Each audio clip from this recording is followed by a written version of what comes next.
really think, I mean, you think about this issue that, well, I wasn't in prison. It's a bit embarrassing, let's say. Really? Yeah, because, no, I get it. Yeah. You are imprisoned for any reason. Yeah.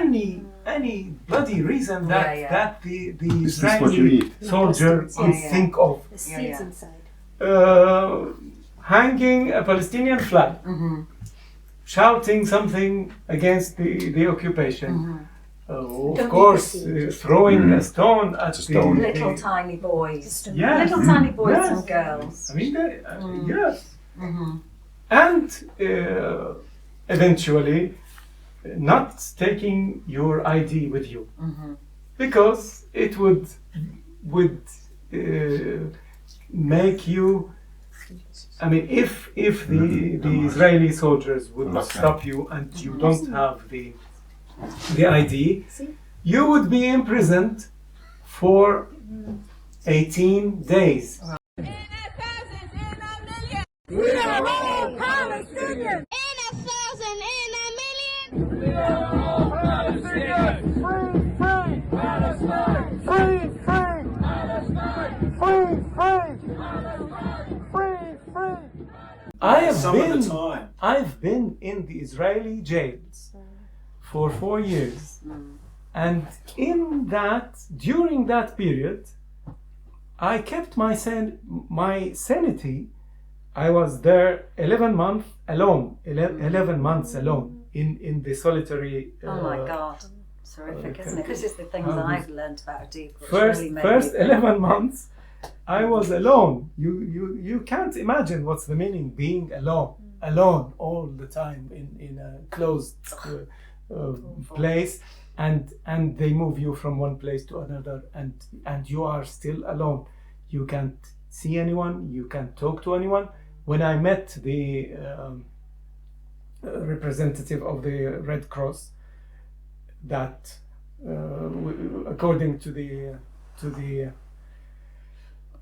agreement with the Israeli government, they have the right to come after 2 weeks. The first 2 weeks, I mean, first 2 weeks, they don't have the right to come to visit the detainees, but they come, and after that they come each 2 weeks and visit the detainees. They talk to them about simple things. We have met your relatives, your parents, and your brother or sister, and they send you their greetings. They are all okay, and they want you to be okay, and that's it. If you want to tell such, I mean, not more, no politics, no messages like anything.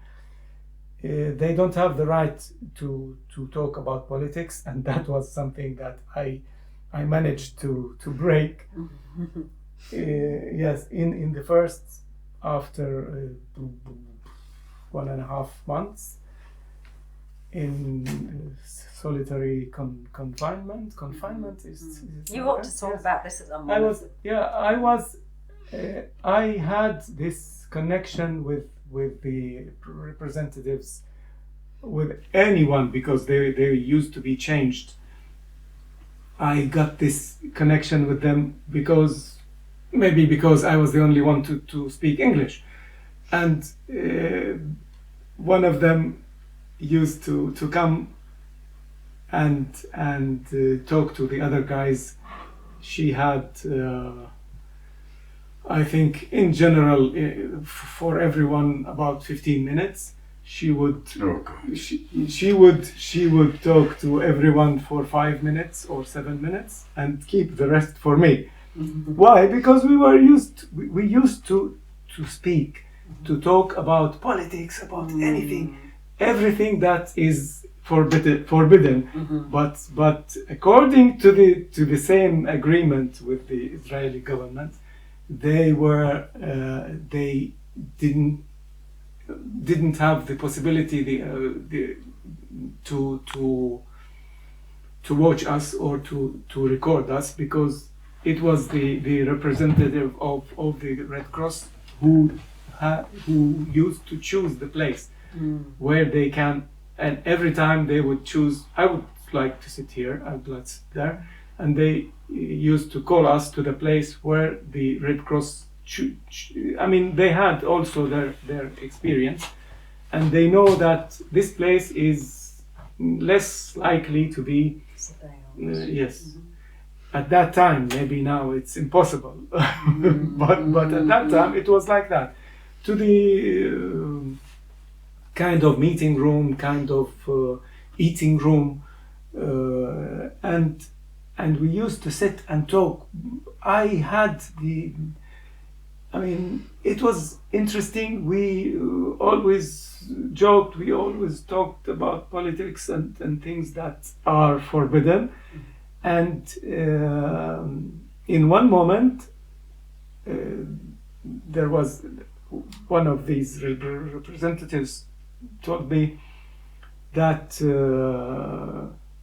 Iraq has invaded Kuwait, and I said, "Oh my God, did that really? Oh shit! Yeah, did that really happen? I didn't know." And she said, "It was 1990."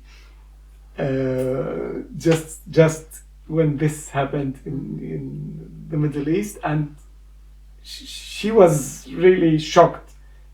You don't know, you don't listen to the news, you don't read the news. I told her that I was about to forget how the Arabic the Arabic letters look like, because I don't any other letters. I don't see anything. I don't read anything. Bastards. I used to be transferred from a cell to another, and sometimes I used to find an Israeli newspaper, for example, an Israeli guy was there. It was a place for punishing the Israeli detainees, put them in cells, and by coincidence I could come and find an Israeli newspaper in Hebrew. At that time I didn't know, I knew just letters and things like that. It was a beginning, I was beginning to learn Hebrew. And I just tried through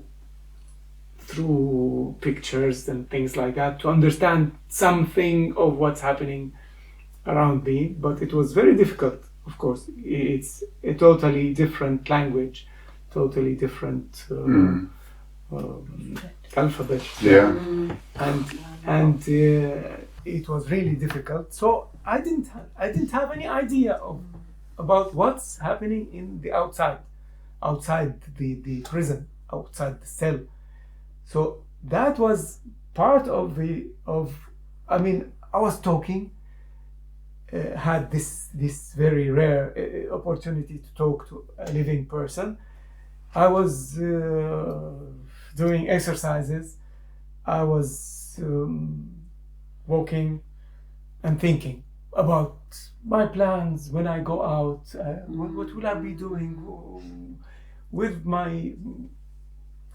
With the plantation in which I was working before I was arrested, and lots of other things. I was thinking that I need to work, double work after, because if I spent, I didn't know at that time that when will I go out. For example, if I would be imprisoned for 5 years, I would need to work the next 5 years, double work, you see, so as to forward planning. Yeah. There were I would compensate these 5 years or That's 2 very years Palestinian or 3 years. So I had lots. I was thinking that I am not there. I'm talking about this, ignoring this, the fact that are around you. I was there, and I was living somewhere else. I was just when I was moved to to the cells of a prison that is near Nablus, I didn't see anything. You can't see anything around you, but you have the feeling. You just passed there when you were transferred to this prison, and you begin imagining that, well, this is the street that leads to the university. This is the street that there is a friend of mine that's about a kilometer from here lives. When I was transferred from that prison to the other in the central part of the city, it was a kilometer from my grandfather's house. So the guys who were with me in my fellow Palestinians who were transferred to that prison, they were cursing. They were saying, we are transferred to the central prison of Nablus. It's an old one. It was built by the Ottoman Empire more than 100 years ago, and a couple of hundred years ago, and it was ugly. I mean, for them, it was ugly. It was bad because that prison was in which we were near Nablus. It was new. It was a hospital. I mean, a Jordanian hospital, a Jordanian to-be hospital, but the Israelis turned it to a prison, and they gave it to the Palestinian Authority for your information, and the Palestinian Authority kept it as a prison. Bravo. I mean, it is, yes. And awful. It is still now a prison. Oh my God. In the territory that's controlled by the Palestinian Authority. I mean, when I go to that place, I am really angry. I just approach this place and I see I see a prison. Yeah. I was dreaming of turning it back to be a hospital. Yeah. They're like coconuts, aren't they? Palestinian on the outside and Israeli on the inside, you know. Sort of really, I never dreamt of that. I never. You see, I felt that. I feel still now that this land, Palestine, the concept of Palestine, will take everyone, will accept everyone. The only condition is for everyone to be equal. Absolutely. That's it. I don't want anything more. You know what I was thinking of when you were discussing it? Is like the case of like Ahmad Manasra, who was like, I think there was a whole case of like he got tortured and he got put into solitary confinement since he was like 13. I don't know the exact date.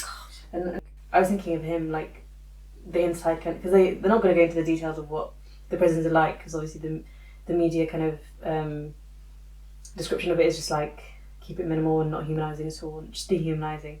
But that's what I was thinking of. I was thinking of him when you were like. I mean, I was talking to Anima about the prison, and I said that it is it's something usual for Palestinians to be in prison. You can't. Walking in Nablus, I mean, you can just try to make a kind of discussion with people. Ask people, have you been in prison? You will find about 80% of men that have been in prison in the Israeli jails. No matter 2 months, 2 years, 2 decades, and more. There, I have been with a guy who spent 20 years in prison. You can listen, I mean, find in the news people who have been 34 years. in a prison. And that guy went out when I was still there, and we were good friends in jail, and we were good friends after that. And he died. He was the, I mean, you can imagine how this whole situation, being imprisoned for a long time, how it sucks your energy. It really, I mean, you have to be, I mean, to do something to fight back. You have to talk about things. We were about jokes. There is something I remember. We were in a hunger strike. We were in Nablus Central Prison on a hunger strike, demanding improving our conditions. We were on hunger strike for 15 days, and in the beginning, we were all organized inside the prison, and the committee that's called, it's inside the prison, the struggle committee, wrote a leaflet, let's say, just reading it for everyone, that you should not be talking about food. Because it will help. It will increase your suffering. Water. Yeah. We had water with some salt, so as to keep your blood pressure. So the very funny thing of this, that the only subject about which we were talking all these 15 days was food. The only subject was food. You can't imagine. It was for all these 15 days. A guy once, you will laugh now. One guy in one morning, we woke up and he said, guys, I've seen a dream this night. I've seen the falafel disc. I call it like that. I don't know how you call it. The falafel disc, let's call it, as the tractor tire, as big as a tractor tire. I think I know where this is going. Did you think it was a true dream? A tractor wheel. So I mean, we were all, what are you talking about? It was delirium, no doubt. Yeah, but also just kind of a really, really big falafel, not just kind of, I'm hungry. So you have something to eat. It's also Palestinian. I was It's thinking, not falafel, unfortunately. when you were saying about how most Palestinians have been to prison, I remember reading Joe Sacco's comic Palestine about the First Intifada, and I think he mentions that actually it would be considered kind of is it true that it would be considered like a shame not to have been at some point? Yeah, lots of people really think. I mean, you think about this issue that. Well, I wasn't in prison. It's a bit embarrassing, let's say. Really? Yeah, because no, I get it. Yeah. You are imprisoned for any reason. Any bloody reason that the Israeli soldier could think of. The seeds inside. Hanging a Palestinian flag, shouting something against the occupation. Of course, throwing a stone at little tiny boys. Yes. Little tiny boys Yes. and girls. I mean, yes. And eventually, not taking your ID with you, because it would make you I mean, if the Israeli soldiers would not stop you and you don't have the ID, you would be imprisoned for 18 days. Right. That's Oh my God, just that's- not having your ID. I'd have been, Do you know that? I'd have been stuffed. Yeah. Because I'm always forgetting. 18 Just eat the white, days yeah. without There's question. a stone I mean, in there. they would be You don't eat the stone. checking your It's a identity. bit like a mango. It's really hard to I mean, it separate. needs a phone call. Just and yeah, that's yeah. it. From Somebody the will food. bring it to you. Yeah, but they won't let you do that. Of course not. No, And no. they are not interested. They are interested in humiliating you. Absolutely, that's very obvious. Where people So- aren't even allowed to, they're not, if they've dropped something on the floor, they're not even allowed to stop and pick it up, are they, at checkpoints and things? They have to just carry on. You even if can be it's shot for something that. important. You can be shot for that. It's crazy. So if you are near the Is it this? checkpoint, you can be shot. That's 100%. Can I, I mean, Crazy.